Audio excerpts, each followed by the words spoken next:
Taste the Daily.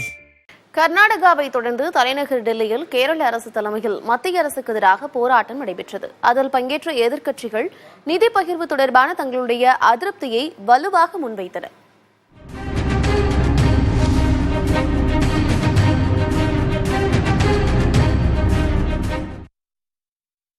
நிதி பகிர்வு இந்த ஒற்றை சொல்தான் தற்போது தென் மாநிலங்களை ஓரணியில் இணைக்கும் மந்திரச் சொல். வரியாக செலுத்தும் தொகைக்கும் மத்திய அரசு அளிக்கும் நிதிக்கும் இடையே மலைக்கும் மடுவுக்குமான வித்தியாசம் இருப்பதாக குற்றஞ்சாட்டுகின்றன தென் மாநில அரசுகள். கர்நாடகாவை தொடர்ந்து கேரளா தலைமையில் ஜந்தர் மந்தரில் நடைபெற்ற போராட்டத்தில் டெல்லி முதலமைச்சர் அரவிந்த் கெஜ்ரிவால், பஞ்சாப் முதலமைச்சர் பகவந்த் மான், இடதுசாரி தலைவர்கள் சீதாராம் யெச்சூரி, டி ராஜா உள்ளிட்டோர் பங்கேற்றனர்.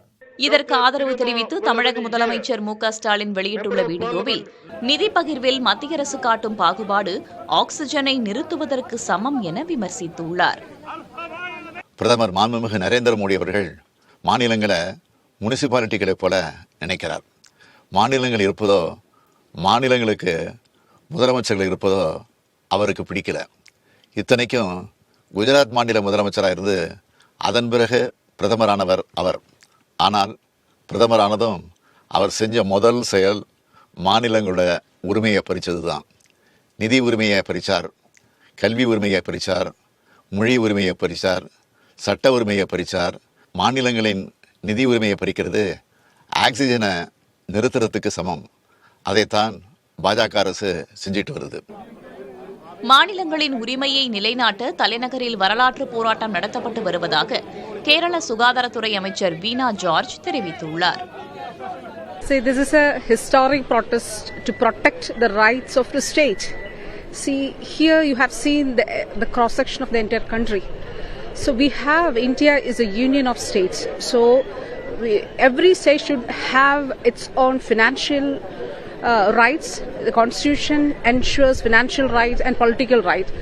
But the present situation in India is that we are denied of the rights. பாஜக ஆளாத மாநிலங்களை வஞ்சிப்பதே மத்திய அரசின் நோக்கமாக இருப்பதாக இந்தியா கூட்டணி கட்சிகள் குற்றம் சாட்டியுள்ளனர். Narendra Modi and BJP is dividing the country on religious basis, communal basis. We are for unity. We are uniting the country. Allocation of the fund, the borrowing limit reduction, and centrally sponsored scheme, central assistance is drastically reduced. How can a state pull out? This is a political vendetta. போராட்டத்தில் பேசிய கேரள முதலமைச்சர் பினராயி விஜயன் மாநில அரசுகளின் உரிமைகளையும் அதிகாரங்களையும் பறிக்கும் வேலையில் மத்திய அரசு ஈடுபட்டு வருவதாக விமர்சித்தார்.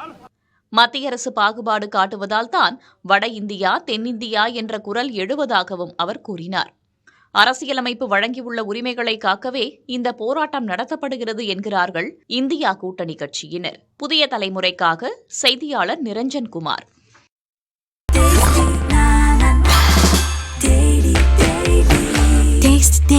Taste the Daily.